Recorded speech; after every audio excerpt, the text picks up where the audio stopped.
Continuando com o nosso estudo sobre JSP e Java Web, vamos agora dar uma olhadinha na nossa classe de controle de usuário. Eu criei aqui um método para selecionar todos os usuários e colocar numa array list. E esse array list, ele obviamente vai ser da classe usuário, né, uma classe modelo. E o que a gente vai ter aqui? Nós vamos ter basicamente o que a gente já viu várias e várias vezes em classe, para poder selecionar elementos de uma tabela. E ao fazer isso, eu estou adicionando esses elementos dentro da lista e retornando essa lista. E caso algum erro aconteça, o retorno dessa lista vai ser nulo. Esse código eu já testei. Se você precisar copiar ele com calma, só dá pausa no vídeo que você vai conseguir ter tempo para poder copiar. Então vamos agora aqui para a nossa home controller, e nela nós precisamos fazer o import da classe ArrayList. Então import java.util.arraylist e também o import da nossa classe modelo.usuário. Para que isso? Bom, entenda que eu preciso fazer com que a minha página home tenha acesso. Deixa eu parar aqui o servidor para poder parar com essas mensagens. Tenha acesso a essa lista no momento que ela for ser carregada. Então, no caso, nós vamos fazer o seguinte. Nós vamos aqui dentro desse case, nós vamos criar um novo ArrayList. Calma. ArrayList de usuário, que eu vou chamar de lista usuários. Vai receber um novo objeto da classe usuário controle ponto selecionar todos. Vejam bem, eu estou criando uma instância de usuário controle, mas o que vai ser armazenado dentro de lista usuários vai ser o retorno de selecionar todos, que no caso, como você viu aqui, é um objeto da classe ArrayList de usuário. Então não é uma instância de usuário controle que está sendo armazenada, mas na verdade uma instância de ArrayList usuários. Então lista usuários vai guardar o resultado, seja ele nulo ou seja ele a lista de usuários que existam no meu sistema. Então agora nós vamos pegar a nossa requisição request.setAttribute. Nós vamos chamar esse atributo de lista. E dentro dele nós vamos colocar lista usuários. O que eu estou fazendo aqui? Eu estou criando um atributo de requisição HTTP chamado lista. E dentro dele eu estou armazenando a minha lista inteira de usuários. Então, como eu estou criando esse atributo dentro do objeto request, e ele é passado para a página home no momento que eu faço o redirecionamento, como vocês podem ver aqui, ó, transferir ou repassar tanto a requisição quanto a resposta, toda essa lista será passada para a página home no momento que ela for ser carregada pelo meu servlet.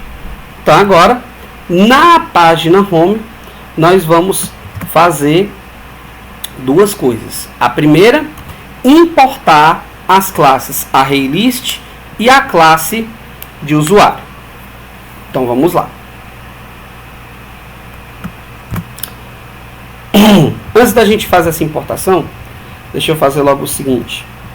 Dentro aqui de tbody, vou criar aqui o código, vai ser o seguinte. Eu vou definir uma variável C2.7, que o nome dessa variável vai ser lista usuários. E o valor dela vai ser a lista que nós recebemos do nosso servlet. Mas para isso, nós precisamos colocar aqui dentro uma expressão chamada de request scope, abre colchetes, e o nome da atributo que a gente quer pegar, lista, fecha colchete. Com isso, nós criamos uma variável chamada lista usuários com o valor dessa lista. E agora nós vamos criar a estrutura necessária para mostrar essas informações.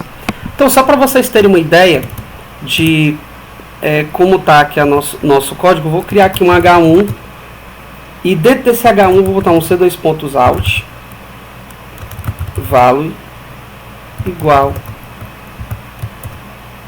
a lista usuários. Esqueci aqui as chaves.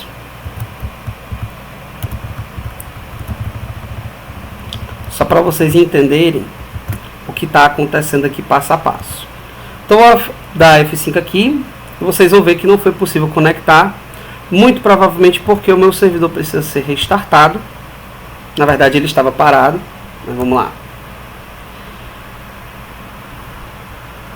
Startado meu Tomcat. Então, 5. E nós temos aqui, ó, dois objetos, dois endereços de memória da classe usuário, modelo usuário. Maravilha. Então, para a gente poder utilizar isso aqui, né, vou apagar essa linha, que isso aqui era só para testar, para poder mostrar para vocês que os objetos estão sendo pegs. Então, eu vou ter aqui um C2.forEach.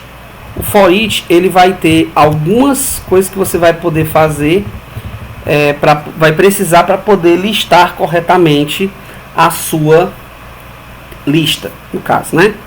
Então, no caso, eu vou colocar aqui, ó, itens vai ser o que estiver presente na minha lista usuários. Tudo que estiver presente na minha lista de usuários é o que eu vou usar no meu forEach.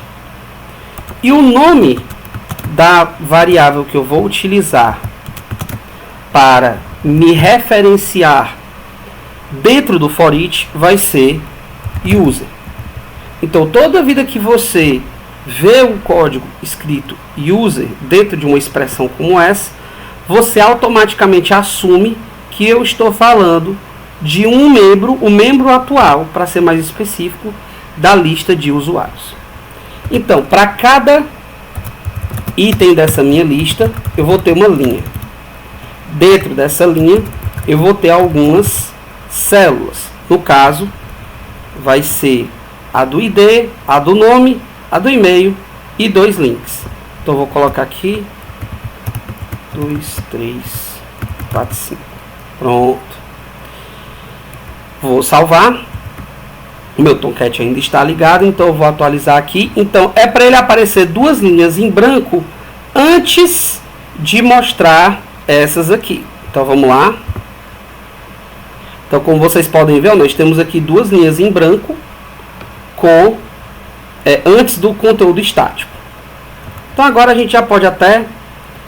Não vamos nos livrar do conteúdo estático ainda, que eu quero primeiro mostrar o conteúdo na tela. Então, no caso, eu vou colocar aqui um cout. E o valor que vai ser mostrado vai ser user.id. Então, percebam que mesmo sem fazer o import da minha aplicação, né, da minha classe de usuário, ele está pegando as informações porque elas estão salvas em formato bruto dentro do parâmetro HTTP, e isso faz com que os nossos usuários consigam, que a nossa aplicação consiga ter acesso a essa informação mesmo sem fazer o import. Então, no caso, nós vamos ir aqui na segunda coluna, que vai ser o nome. Então, value, na verdade não é nome, é user.usuário. Então, tá aí. Depois nós vamos ter o e-mail. Então, C2.out value user.email.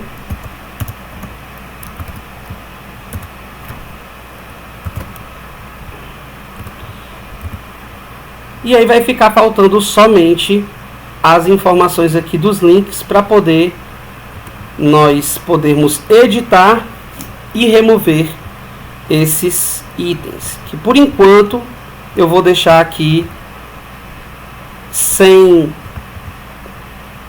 alterações, e aí nós podemos apagar tudo que estiver da tabela após o for each e antes do tbody.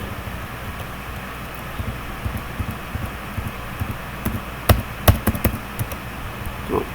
Deixa eu só ajeitar aqui a indentação. Muito bem. Então, como vocês podem perceber, todos os itens da minha lista, deixa eu só tirar esse daqui que estava meio bagunçadinho. Então, a cada item da minha lista, eu vou ter uma linha específica para os registros, com 2 links aqui, que por enquanto ainda não funcionam, mas logo logo a gente vai botar ele para funcionar. Vamos fazer um teste então. Eu vou abrir aqui um terminal, vou me conectar no meu banco de dados, use aulas JSP. Nós vamos inserir dentro da tabela usuários os campos nome, aliás, nome não, usuário, e-mail e senha, os valores José Padilha, josé.padilha@gmail.com, e a senha, algo bem doido aqui. Vou colocar aqui mais valores.